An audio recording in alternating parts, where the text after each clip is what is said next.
Imagina estar atrapado en un túnel de más de 11 kilómetros, con fuego por delante y humo detrás, sin salida, sin visibilidad, con temperaturas que suben cada segundo. Imagina que ese túnel es uno de los más importantes de Europa y que conecta dos países, que miles de vehículos lo cruzan cada día. Imagina que todo se convierte en una trampa mortal en menos de 5 minutos. Esto no es una película, es el túnel del Mont Blanc, y esto sucedió de verdad. Hoy en Crónicas del Transporte viajamos al corazón de los Alpes para reconstruir uno de los accidentes más devastadores de la historia de la infraestructura europea, la tragedia bajo el Mont Blanc.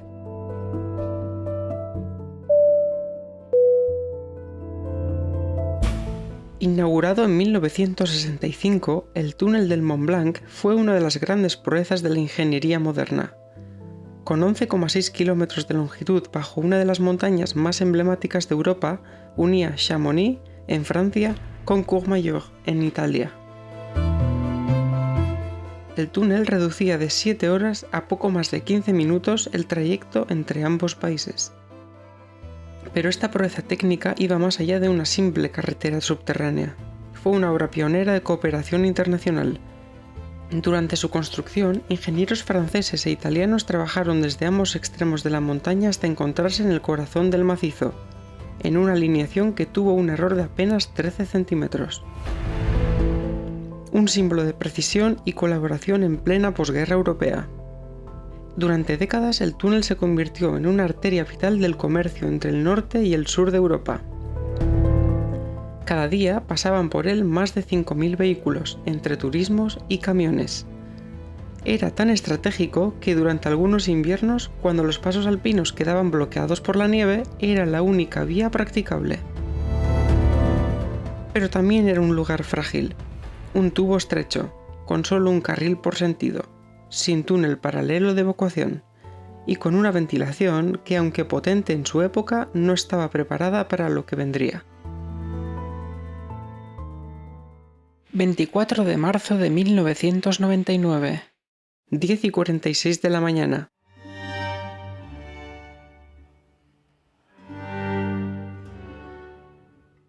Un camión Volvo FH12 que transportaba margarina y harina desde Bélgica hasta Italia entra en el túnel. Es un día normal, no hay previsiones adversas, el tráfico es fluido. Unos minutos después, algo va mal. Un Peugeot 406 que se cruza con el camión nota que del motor del camión comienza a salir humo blanco.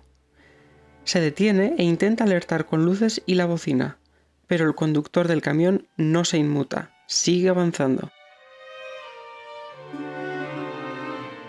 Lo que nadie sabe aún es que la margarina se había recalentado. Su punto de inflamación es bajo, y la acumulación de gases, el contacto con una fuente térmica y el movimiento constante provocaron una combustión espontánea. A la altura del punto medio del túnel, el camión se detiene, queda completamente envuelto en llamas. El fuego avanza a una velocidad fulminante. Los neumáticos explotan, la carrocería revienta, el calor irradia a los vehículos cercanos. En cuestión de minutos, el humo tóxico invade toda la galería. Algunos conductores se detienen, otros dan la vuelta e intentan escapar. Pero el túnel es estrecho, muy estrecho. No hay espacio para maniobras. La pesadilla empieza a tomar forma. La margarina fundida actúa como el napalm líquido. Se adhiere al suelo, a los vehículos, y al arder genera una nube densa de monóxido de carbono, cianuro de hidrógeno y otras toxinas que hacen el aire de alrededor irrespirable. El túnel no tiene salidas laterales cada pocos metros y no hay sistemas automáticos de extinción como en los túneles actuales. La ventilación empuja el humo hacia la salida italiana, justo donde decenas de vehículos intentan escapar. La visibilidad se reduce a cero. La temperatura dentro del túnel supera los 1000 grados centígrados. El asfalto comienza a burbujear, los coches se derriten. Hay escenas de absoluto horror. Algunas personas intentan refugiarse en sus coches creyendo que el interior de este es seguro. Otros salen corriendo hacia la oscuridad. Muchos mueren sin saber siquiera qué pasó. Durante más de una hora nadie puede acceder al túnel para ayudar. Las primeras unidades de emergencia se topan con un muro de fuego. No pueden avanzar. Cuando al fin los equipos de rescate consiguen penetrar el túnel, más de 53 horas después del inicio del incendio, se encuentran con una escena de guerra. Coches calcinados, estructuras colapsadas, cuerpos fundidos. 39 personas perdieron la vida. Conductores de camión, trabajadores del túnel, turistas, bomberos. Algunos intentaron salir a pie y murieron a solo unos metros de la salida técnica que no pudieron ver. Otros, atrapados dentro de sus coches, fallecieron por inhalación de humo. De las víctimas, muchas eran extranjeras: italianos, franceses, belgas, suizos, alemanes. La tragedia sacudió Europa y obligó a replantear cómo protegemos los espacios subterráneos que usamos cada día. Maurice Lebras, bombero francés, fue uno de los últimos en ser encontrado con vida. Estuvo más de 6 horas atrapado en una galería técnica sin contacto con el exterior. Sobrevivió a temperaturas extremas, respirando a través de un filtro improvisado. Tras la conmoción inicial, comenzaron las preguntas. ¿Cómo pudo ocurrir algo así en un túnel tan moderno? ¿Qué falló? La respuesta no fue sencilla, pero fue clara: falló casi todo.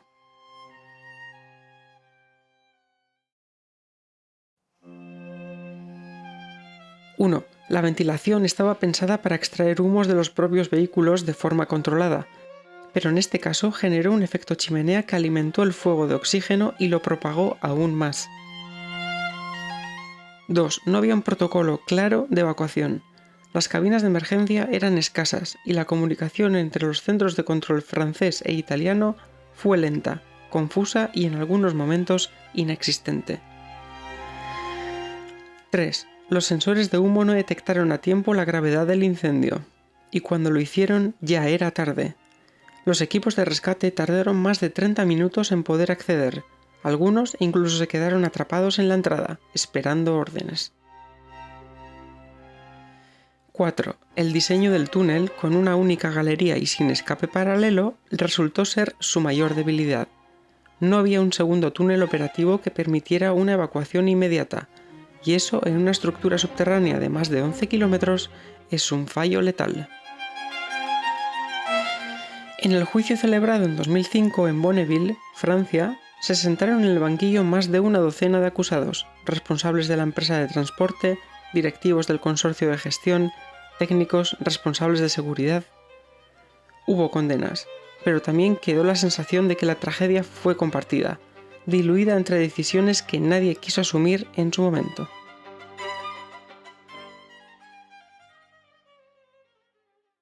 El Renacimiento, un túnel más seguro. El túnel del Mont Blanc cerró durante 3 años, abriendo en 2003 y siendo un lugar completamente diferente.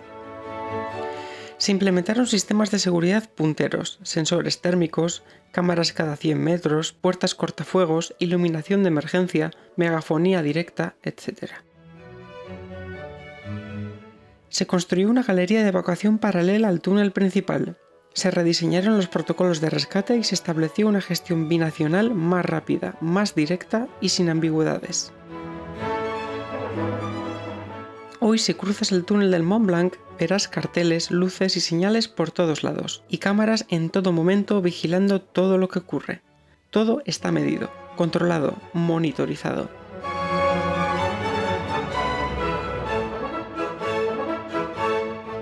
Pero la memoria no se borra. A la entrada del túnel, una pequeña placa recuerda a las 39 víctimas. Allí están sus nombres, algunos apenas con 20 años, otros camioneros veteranos. Y cada vez que un vehículo entra en el túnel, atraviesa también el recuerdo de lo que pasó aquel 24 de marzo. El túnel del Mont Blanc nos enseñó una lección dura, que incluso las infraestructuras más modernas pueden convertirse en trampas mortales si se descuidan los detalles. El fuego viaja más rápido de lo que pensamos y que cuando uno está atrapado bajo la montaña, cada segundo cuenta.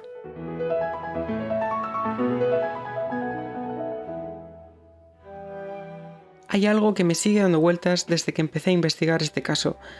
¿Cómo es posible que un túnel tan largo, por el que circulaban miles de vehículos de combustión cada día, no tuviera apenas lugares seguros donde refugiarse?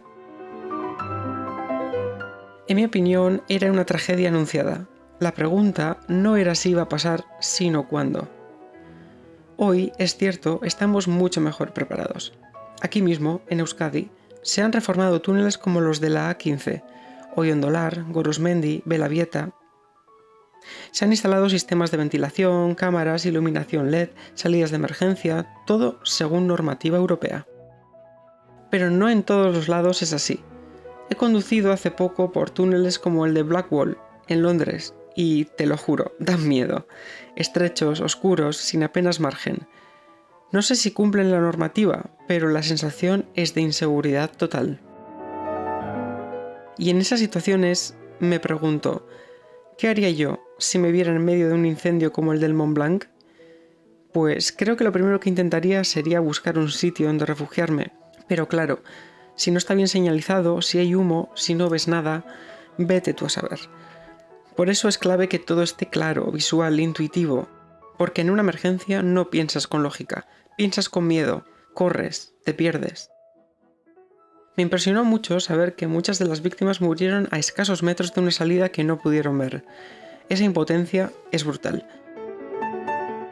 Y luego está la memoria. Es curioso porque estas cosas a nivel cultural se van olvidando. La gente deja de hablar del tema, deja de recordarlo. Pero en lo técnico las lecciones sí se aprenden. Se cambian las normativas, se hacen obras, se revisan protocolos. Y al final, aunque la tragedia desaparezca del telediario, deja huella en cómo construimos el futuro. Y eso, al menos a mí, me da algo de esperanza.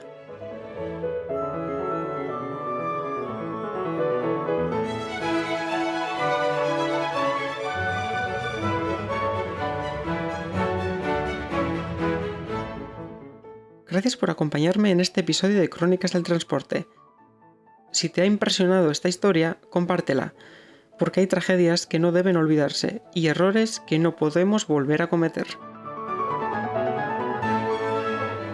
En el próximo episodio tomamos aire a 30.000 pies de altura en un jet descapotable. Hasta entonces, mantente curioso y sigue explorando. Gracias.